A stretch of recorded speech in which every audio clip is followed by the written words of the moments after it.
श्री शिवाय नमस्तुभ्यम। सावन मास महात्म्य 14वां अध्याय। नाग पंचमी व्रत का महात्म्य। ईश्वर बोले, हे महामुने, सावन मास में जो व्रत करने योग्य है वो अब मैं बताऊंगा, आप उसे ध्यान पूर्वक सुनिए।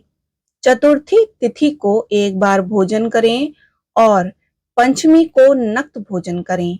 स्वर्ण, चांदी, काष्ठ अथवा मिट्टी का 5 फणों वाला सुंदर नाग बनाकर पंचमी के दिन उस नाग की भक्ति पूर्वक पूजा करनी चाहिए।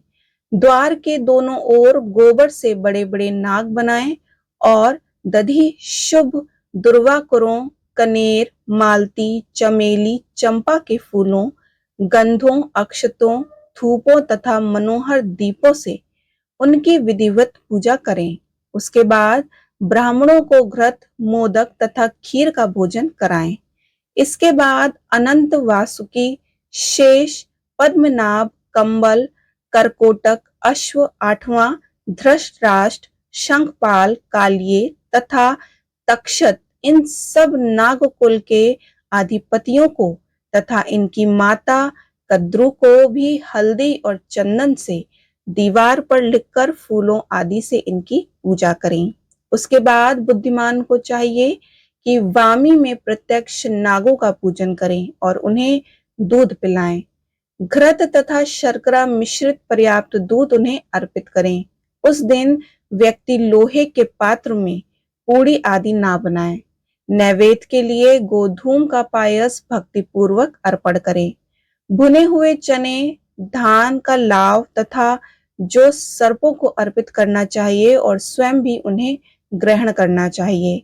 बच्चों को भी यही खिलाना चाहिए, इससे उनके दांत मजबूत होते हैं।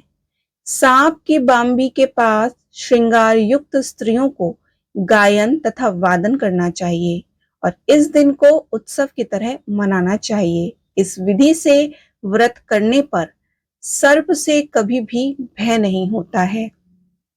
हे विप्र, मैं लोगों के हित की कामना से आपसे कुछ और भी कहूंगा। महामुने, आप उसे सुनिए। हे वत्स, नाग के द्वारा डसा गया मनुष्य मरने के बाद अधोगति का प्राप्त होता है और अधोगति में पहुंचकर वह तामसी सर्प होता है। इसकी निवृत्ति के लिए पूर्वोक्त विधि से एक भुक्त आदि समस्त कृत करें और ब्राह्मणों से नाग निर्माण तथा पूजा आदि आदर पूर्वक कराएं। इस प्रकार 12 मासों में प्रत्येक मास में शुक्ल पक्ष की पंचमी तिथि को इस व्रत का अनुष्ठान करें और वर्ष के पूरा होने पर नागों से निमित्त ब्राह्मणों तथा सन्यासियों को भोजन कराएं। किसी पुराण ज्ञाता ब्राह्मणों को रत्न जड़ित स्वर्णमय नाग और सभी उपस्करों से युक्त तथा बछड़े सहित गौ को प्रदान करें। दान के समय सर्वव्यापी, स्वर्गगामी, सब कुछ प्रदान करने वाले अनंत नारायण का स्मरण करते हुए यह कहना चाहिए कि हे गोविंद, मेरे कुल में अगर कोई व्यक्ति सर्प दंश से अधोगति को प्राप्त हुए हैं, वे मेरे द्वारा किए गए व्रत तथा दान से मुक्त हो जाएं। ऐसा उच्चारण करके अक्षत युक्त तथा श्वेत चंदन मिश्रित जल वासुदेव के समक्ष भक्ति पूर्वक जल में छोड़ दें। हे मुनि सत्तम, इस विधि से व्रत को करने पर उसके कुल में जो सभी लोग सर्प के काटने से भविष्य में मृत्यु को प्राप्त होंगे या पूर्व में मर चुके हैं, वे सब स्वर्ग गति को प्राप्त करेंगे।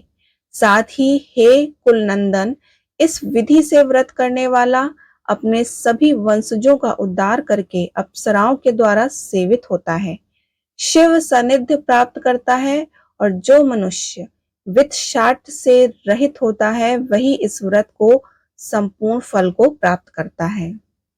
जो लोग शुक्ल पक्ष की सभी पंचमी तिथि को नक्त व्रत करके भक्ति संपन्न होकर पुष्प आदि उपहारों से सौभाग्यशाली नागों का पूजन करते हैं, उनके घरों में मणियों की किरणों से विभूषित अंगों वाले सर्प उन्हें अभय देने वाले होते हैं और उनके ऊपर प्रसन्न रहते हैं। जो ब्राह्मण ग्रहदान का प्रतिग्रह करते हैं, वे भी घोर यातना भोग कर अंत में सर्प योनि को प्राप्त होते हैं। हे मुनि सत्तम, जो कोई भी मनुष्य नाग हत्या का कारण इस लोक में मृत संतानों वाले अथवा पुत्रहीन होते हैं, और जो कोई मनुष्य स्त्रियों के प्रति कार्पण्य के कारण सर्प योनि में जाते हैं, कुछ लोग धरोहर रखकर उसे स्वयं ग्रहण कर लेते हैं, अथवा मिथ्या भाषण के कारण सर्प होते हैं, अथवा अन्य कारणों से भी जो मनुष्य सर्प योगिनी में जाते हैं, उन सभी के प्रायश्चित के लिए यह व्रत उत्तम उपाय कहा गया है। यदि कोई मनुष्य वित्त शाट से रहित होकर नाग पंचमी का व्रत करता है, तो उसके कल्याण के लिए सभी नागों के अधिपति शेषनाग तथा वासुकी हाथ जोड़कर प्रभु श्री हरि से तथा सदाशिव से प्रार्थना करते हैं। तब शेष और वासुकी की प्रार्थना से प्रसन्न होकर परमेश्वर शिव तथा विष्णु उस व्यक्ति के सभी मनोरथ को पूर्ण कर देते हैं।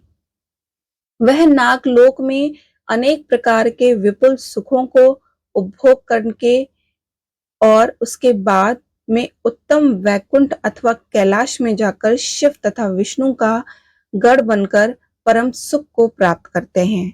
हे वत्स, मैंने आपसे नागों के इस पंचमी व्रत का वर्णन किया। इसके बाद आप अन्य कौन सा व्रत सुनना चाहते हैं उसे बताइए।